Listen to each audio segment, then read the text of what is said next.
Hello everyone, my name is Ayesha. ये novel मेरी अपनी लिखी हुई है। अगर आप लोगों को ये नोवेल पसंद आए तो प्लीज़ लाइक, कमेंट करें, फॉलो करें और अगर पसंद आए तो अपना सपोर्ट स्टार देकर ज़रूर दें। आज ह्यून साब्स संद दिख नहाय ही तोहफा सोच के रखा है। यह वही तो रानी सा अचानक से कहती है।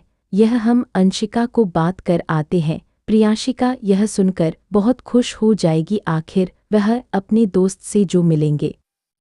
तो हुकुम सा हंसकर जवाब देते हुए कहते हैं कि हाँ, क्यों नहीं, वह उनके होने वाले पति जो ठहरी। और यह कहकर रह हुकुम सा और रानी सा दोनों ही खिलखिलाकर हंस देते हैं और पास में खड़ा रामेश्वर भी हल्के से मुस्कुरा देता है। दरअसल आंशिक और अभय अभी की शादी बचपन में ही तय कर दी गई थी। यह बात नींद दोनों परिवारों के बीच ही थी।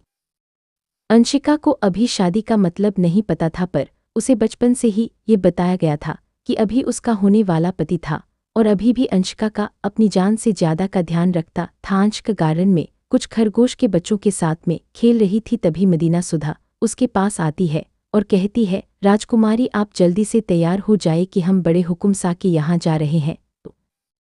तो सुधा मुस्कुरा कर कहती है हाँ। तो हंसिका जल्दी से खड़ी होकर अपनी जगह पर उछालकर सुधा से पूछता है, क्या हम अभी से मिलने जा रहे हैं? तो सुधा हमें सिर हिलाते हैं।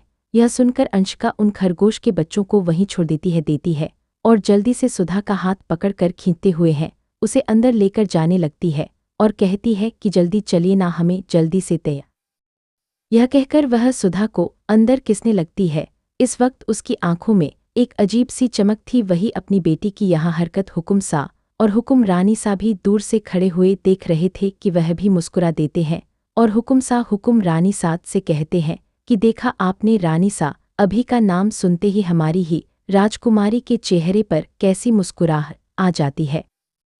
तो रानी सा भी हामी स हीलक कहती है, आएगी क्यों ना, आखिर अभय हमारी राजकुमारी का इतना ध्यान जो रखते हैं। तो हुकुम सा भी मुस्कुरा देते हैं और फिर वह दोनों भी तैयार होने चले जाते हैं।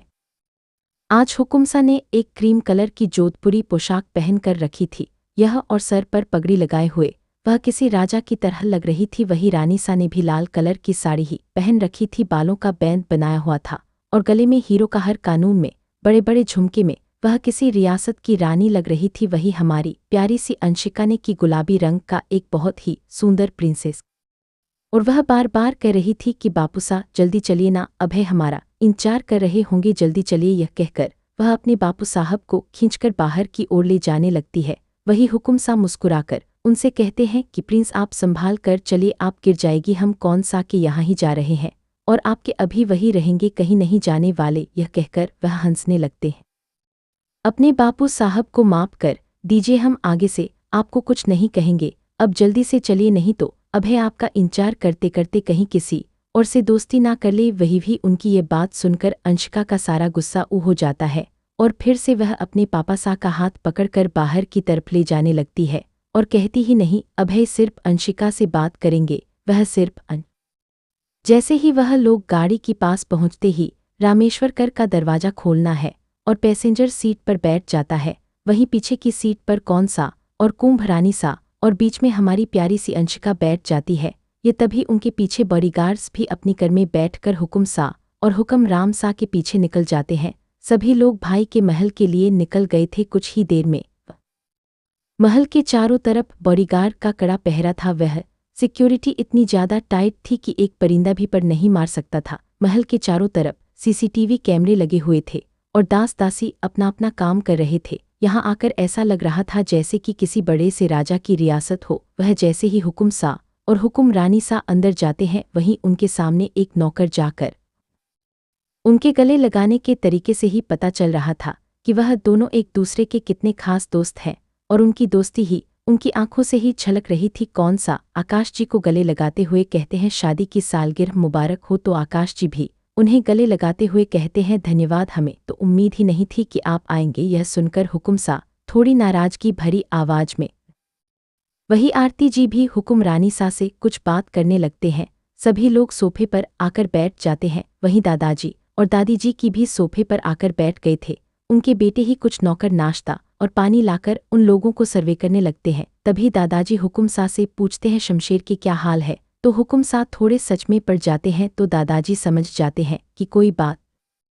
तो आकाश जी हाँ में सिर हिलाकर हुकुमसा के साथ दादाजी के स्टडी रूम में चले जाते हैं। स्टडी रूम में दादाजी और हुकुमसा आकाश जी के साथ बैठे हुए थे। दादाजी हुकुमसा से पूछते हैं, ये तुमने शमशेर के बारे में क्या सोचा है?